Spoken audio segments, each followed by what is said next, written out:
This week on World Stories. Roiled, U.S. Congress hit by allegations of sexual misconduct. Smart trash, digital disposal in the Netherlands. But we begin in Nigeria and the story of a father desperately looking for news of his daughter. She left Nigeria months ago in an attempt to reach Europe via the Mediterranean. Now, Jon Omokhudu fears the worst. A faded picture is all that remains. Jon Omokhudu's daughter disappeared in February. She was 23 at the time. A few weeks ago, Jon received a call. She had been abducted in Libya on her way to Europe, and he would have to pay a ransom. The farmer raised 600 euros, but still has yet to see any sign of life from his daughter. Then, last week, Jon found out about the deaths of 26 young Nigerian women off the coast of Libya. Since then, I've not been myself, and I've not had the rest of mind. I've been so worried about it. I don't know if she's among or she's not among. I cannot just tell exactly. Earlier this month, a Spanish aid ship rescued 400 Africans at sea. But 26 Nigerian women were found dead at the scene, their bodies floating in the water. Italy launched an investigation and arrested 2 men on human trafficking charges. Authorities also contacted the Nigerian government, but their response was muted. Austin Erame and his team deals with deaths like these on a daily basis. The activist is upset that the Nigerian government, his government, is not doing more. People die on a daily basis, so no human being will be satisfied with the level of response that we are currently getting. And that is why I continue to say that governments, with all that the government says and claims that it is doing, government needs to do more. Erame says it's a lack of opportunities at home that's causing droves of young people to flee. Although Nigeria has one of the strongest economies in Africa, over 60% of its population live in poverty. The government, of course, has a different take on all this. The mass exodus of Nigerian youth has less to do with the quality of life, it says, and more to do with the lies being told by human traffickers. Most of these people that have crossed the Mediterranean Sea and traveled through the desert, most of them are even graduates. So if they are not deceived to go and get much more greener pastures over there, they will not embark on such dangerous journeys. So poverty cannot really be the reason why they're embarking on such journeys. Jon Omokhudu isn't really interested in a political debate. After his daughter disappeared, he started working evenings as a taxi driver to make some extra money. He may need it. If he has to, he will travel to Libya himself to look for his daughter.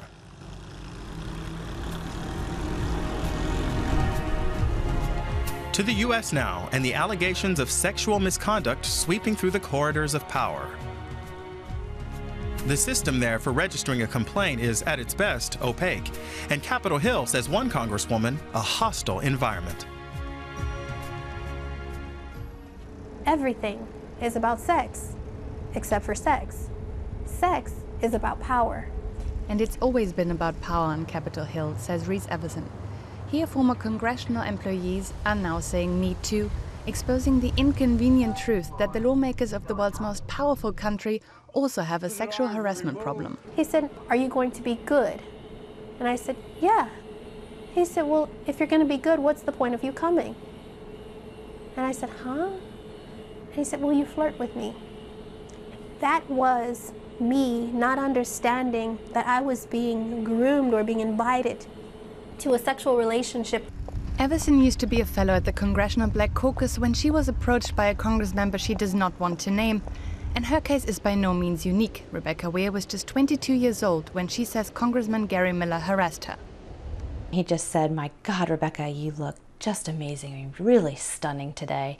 Would you mind twirling for me?" And at the time, I was young. I really didn't know what to do in that moment except to comply. And I was just trying to kind of shake it off and regroup when I got a phone call from our Washington office saying, "Congratulations, Rebecca. We don't know what you did, but Gary just called and said that you should have a bonus of $1,250 immediately." Weir didn't file a complaint, but the women who do try face challenges unique to Congress, says sexual harassment attorney Deborah Katz. The law was designed in a way that is very skewed and protects the members to the disadvantage of complainants. So it's a very stacked system. The unique system on Capitol Hill creates an environment in which congressmen can easily get away with sexual harassment. I didn't have the tools or the capacity to complain, I would have been fired. It was just as simple as that. And congressional interns or fellows like Everson do not even have the right to go through an already convoluted process of complaining. Congress is slowly grappling with sexual harassment within its own ranks. It has agreed that mandatory training is now necessary, but changing its culture of abused power and sexual misconduct will take far longer, as it likely will nationwide too.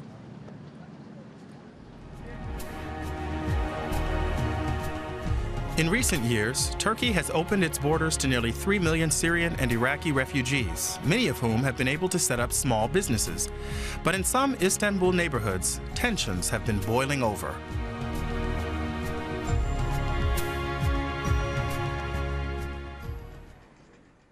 The Nasim barber shop is popular among Syrians. Nearly everyone who works here is from Syria. This is the owner, 24-year-old Mahmoud Al-Ayyan. Istanbul has been good to him. Although he left Syria only 5 years ago, with his brother's help, he now has a barber shop, a restaurant and a clothing company. Of course Syrians can do business here. Syrians are not generally unsuccessful. Syrians are ambitious. Sure, a few cause trouble, but they don't represent the majority. There are too many rumours about what Syrians might have done and how the Turks have responded. But they're just bad-mouthing Syrians, casting them in a bad light. Anyone who has dreams and goals can come and make them happen here. Mahmoud's restaurant, like all of his businesses, is in the Esenler district. It's one of Istanbul's poorest and most densely populated areas. Out of the 500,000 inhabitants there, local officials say as many as a fifth are Syrians. Like Mahmoud, many Syrians have opened up businesses in Esenler.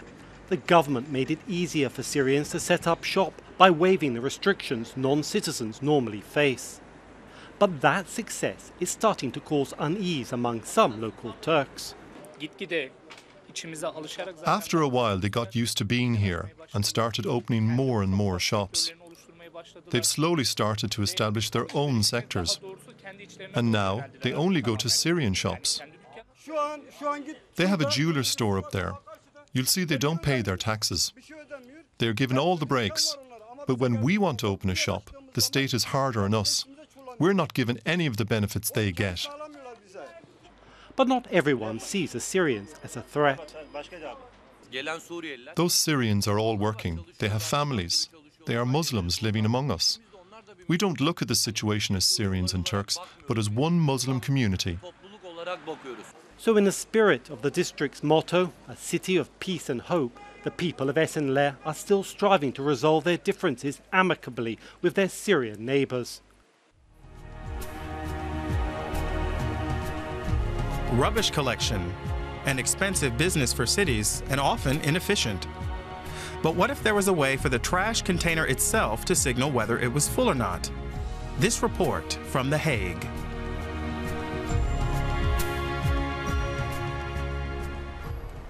Monrir Zaru doesn't know where his job will take him today. For years, he and his colleagues had set routes.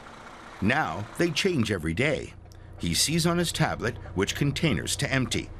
The information comes from sensors installed inside around 1,400 underground garbage containers in The Hague. Around 500 tons of household waste are thrown away in the city every day, but only some containers get so full that they need to be emptied. It took him some getting used to, but he understands the advantages. It's better because you only empty the bins that are actually full, so it saves a lot of time. You can do more and only do what's necessary. 2 years ago, the waste disposal service Hague Milieu Services introduced the sensor system made by the Finnish startup Enevo. They won't say how much it cost. The sensors transmit data 4 times a day, which the staff can use to predict when the containers will be full.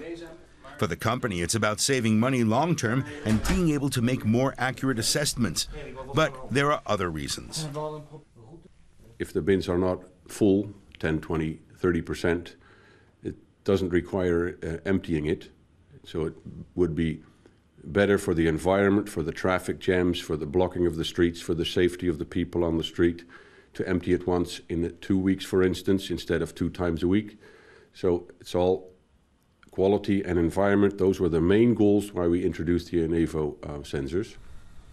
Enevo's system is met with skepticism in a lot of countries, but they're convinced that automation and online networking will also spread to waste management.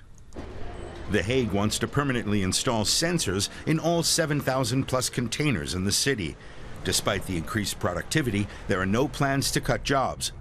Zaru and his colleagues aren't worried. They still have plenty to do, and there's no slacking off now. The system sees where you are in every location. They can see on the screen straight away what you've collected and what you haven't.